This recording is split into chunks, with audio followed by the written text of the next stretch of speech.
Yo tout le monde, donc on se retrouve pour une nouvelle vidéo sur Arduino en fait. Bon, ce que vous venez de voir, c'est moi à 13 ans en train de faire ma première vidéo sur l'Arduino. À l'époque, je comprenais à peine ce que je faisais, mais me voilà 10 ans après à faire exactement la même chose. Dans cette vidéo, on va voir qu'est-ce qu'une carte Arduino, à quoi elle sert, ses variantes et comment écrire son premier programme avec des petits projets à refaire chez soi. Alors un Arduino, c'est ça, mais aussi ça et bien d'autres. Mais l'idée ici, c'est pas de vous noyer d'infos, donc retenez juste que peu importe leur taille ou leur forme, le principe reste le même. Chaque carte Arduino contient 3 choses essentielles. Une alimentation, un microcontrôleur qui est le cerveau, et des entrées-sorties qu'on appelle aussi des GPIO. Avec ça, on peut faire un panel de projets hallucinant, allant du feu tricolore au robot ménager qui menacera de prendre le contrôle de ta maison.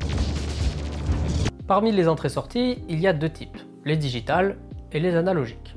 Les digitales permettent d'envoyer ou de recevoir des informations binaires, c'est-à-dire 0 ou 1, en gros on ou off. Et c'est ici qu'on branchera des composants à 2 états, comme des interrupteurs, des boutons poussoirs ou encore des LED. Bon, en réalité, on peut faire un peu plus que juste on-off, puisque certaines sorties ont un truc qui s'appelle le PWM. En gros, avec ça, on va pouvoir faire varier la luminosité de notre LED. L'Arduino va allumer et éteindre très vite la sortie pour donner l'illusion d'un changement de luminosité. Et plus le temps d'allumage diminue, plus la luminosité paraît faible. Maintenant, parlons des entrées analogiques. Contrairement au digital, les entrées analogiques peuvent lire des valeurs plus subtiles. Elles peuvent lire une valeur entre 0 et 5 volts et la convertir en une valeur entre 0 et 1023. C'est donc ici qu'on branchera des composants comme les potentiomètres, des capteurs de température ou n'importe quoi d'autre qui varie plus qu'un bouton. Alors pour pouvoir programmer l'Arduino, il faut d'abord se rendre sur son site officiel pour télécharger son logiciel de compilation. Une fois que c'est bon, on atterrit là-dessus, ça peut paraître un peu vide au début, mais on va vite remplir tout ça. Ici, la première chose à faire, c'est de sélectionner le type de carte sur lequel on va travailler. Donc pour ça, il faut se rendre dans Outils, Carte, Arduino AVR Board et enfin Arduino Uno dans notre cas. Une fois que c'est fait, vous connectez votre Arduino en USB sur le PC et de nouveau dans Outils, on va venir sélectionner le port sur lequel l'Arduino est connecté, donc pour nous, le COM5. Si jamais vous ne voyez pas le nom d'Arduino à côté d'un port COM, il suffit simplement de débrancher l'Arduino et de le rebrancher pour voir quel port va disparaître et réapparaître. Ça y est, on est maintenant prêt pour coder notre Arduino. Alors pour chaque montage, on va utiliser des câbles Dupont et une breadboard, ce qui permet de tester des circuits sans faire aucune soudure. Pour ce premier montage, on aura besoin d'une LED et d'une résistance de 220 ohms. Pour le branchement, c'est très simple, on branche la cathode de la LED sur le GND et l'anode à la résistance, puis sur le pin numéro 2. On peut maintenant retourner sur notre logiciel. On voit ici qu'on a déjà 2 fonctions, setup et loop. Alors il ne faut pas les effacer, sinon ça ne fonctionnera plus. Dans la fonction setup, on va rentrer toutes les commandes qui vont s'exécuter qu'une seule fois au démarrage de l'Arduino. Et dans le loop, on va rentrer toutes les commandes qui vont s'exécuter en boucle. Dans le setup, on va venir indiquer où est-ce que sont branchés les composants avec la fonction pinMode. On peut lui préciser la broche, donc la numéro 2, et si le composant est en sortie ou en entrée. Et donc comme c'est une LED, c'est un composant de sortie.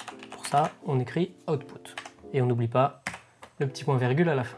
Maintenant qu'on a fini avec la fonction setup, on va enfin pouvoir se rendre dans le loop. Ici, on va renseigner notre algorithme. Donc nous, le but, c'est que la LED s'allume et s'éteigne à intervalle de 1 seconde. Pour ça, on va avoir besoin de 2 fonctions, digitalWrite et delay. La fonction digitalWrite, c'est ce qui va nous permettre d'allumer ou d'éteindre la LED. En fait, littéralement, écrire sur le pin digital. Donc, de nouveau, on lui précise le pin qu'on souhaite contrôler, donc la broche numéro 2, et on dit qu'on veut que ce soit allumé. Donc pour ça, on écrit high ou 1, tout simplement pour dire l'état. Mais bon, je trouve que high est plus représentatif. On met le point virgule, entrée. Donc ici, notre LED va s'allumer. Ensuite, avec la fonction delay, on va mettre la pause de 1 seconde. Pour ça, on écrit delay, et c'est en millisecondes, donc il suffit d'écrire 1000 pour 1000 millisecondes. Entrée. Maintenant, on va venir éteindre notre LED. Donc pour ça, digitalWrite, on précise la broche numéro 2, low ou 0 pour dire qu'on veut l'éteindre. On termine la commande point virgule. On rajoute de nouveau un delay de 1000 millisecondes, donc d'1 seconde. Et voilà. Et donc ici, qu'est-ce que fait le programme? Il allume la LED, il attend 1 seconde, il éteint la LED, il éteint la LED et réattend 1 seconde et il recommence parce qu'on est dans le loop, tout simplement. Donc maintenant, avant de compiler le programme, on va pouvoir venir le faire vérifier en cliquant sur le bouton de check juste ici. S'il y a une erreur, elle apparaîtra ici, mais si on n'a pas, on peut maintenant téléverser le programme en appuyant sur la flèche.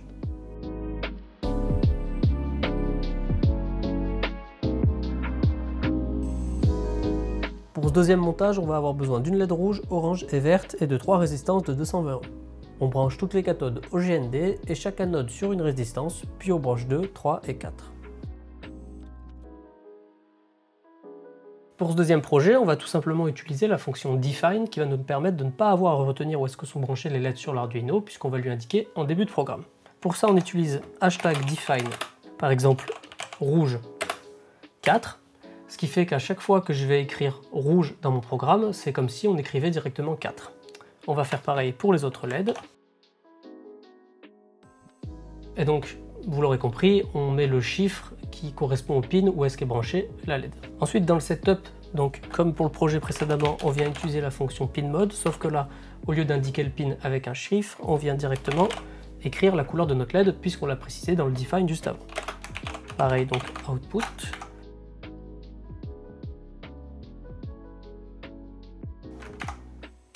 Tac, et voilà. Alors pour notre algorithme, nous le but ça va être d'imiter un feu rouge. Pour ça on commence par allumer la lumière rouge avec digital write rouge, virgule, high. Ensuite, on veut que cette lumière reste allumée à peu près par exemple 3 secondes. Donc on met un delay de 3000, puis avec digital write rouge, virgule, low, on vient l'éteindre. Une fois qu'elle est éteinte, on veut instantanément que notre lumière verte s'allume. Donc pour ça, digital write vert, virgule, high. On veut qu'elle reste à peu près éclairée pareil 3 secondes, donc delay 3000. Après ça, on vient l'éteindre avec digital write vert, virgule, low. Puis tout de suite après, avant de passer au rouge, on veut allumer la lumière orange. Donc digital write orange, virgule, high. La lumière orange, elle, on veut qu'elle reste allumée moins de temps, donc on va mettre un delay d'1 seconde, ça suffira. Une fois que c'est bon, on peut l'éteindre. Digital write orange, low. Et pas besoin de remettre de delay, parce qu'une fois qu'elle est éteinte, on veut directement éclairer notre lumière rouge en recommençant la boucle. On peut maintenant téléverser le programme.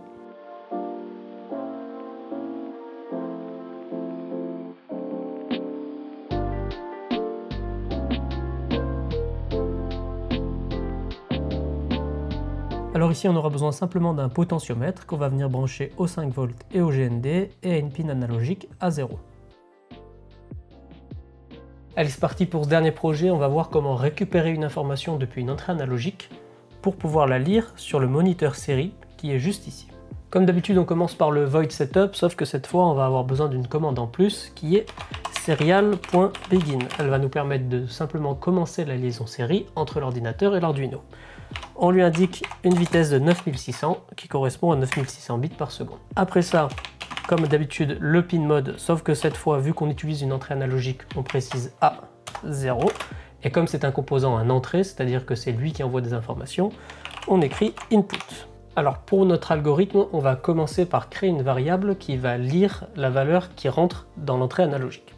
Pour ça, on écrit int, le nom de la variable souhaitée, donc là vous pouvez mettre n'importe quoi, donc par exemple potard, est égal à analog read, donc littéralement lecture analogue, à 0, parce que c'est là où est branché notre potentiomètre. Donc ensuite, cette variable, on va vouloir l'afficher sur notre moniteur série, donc pour ça c'est très simple. On écrit serial.println, alors ln tout simplement pour pouvoir l'afficher à la ligne, si j'enlève le ln, ça va s'afficher comme ça. Donc serial.println, entre parenthèses, le nom de la variable, potard, tout simplement. On rajoute juste un petit délai de 100 millisecondes pour éviter de se retrouver avec une information illisible, et on peut enfin téléverser le programme. Comme expliqué en début de vidéo, on voit bien que la valeur va de 0 à 1023. Bon, bien évidemment, tout ce qu'on vient de voir ici représente qu'une toute petite partie de ce qu'on peut faire avec un Arduino. C'est pourquoi je vous mettrai en description des sites web qui répertorient un tas de projets que vous pouvez refaire chez vous. En attendant, si la vidéo vous a plu, je vous laisse liker, commenter et vous abonner. Et moi, je vous dis à bientôt pour la prochaine.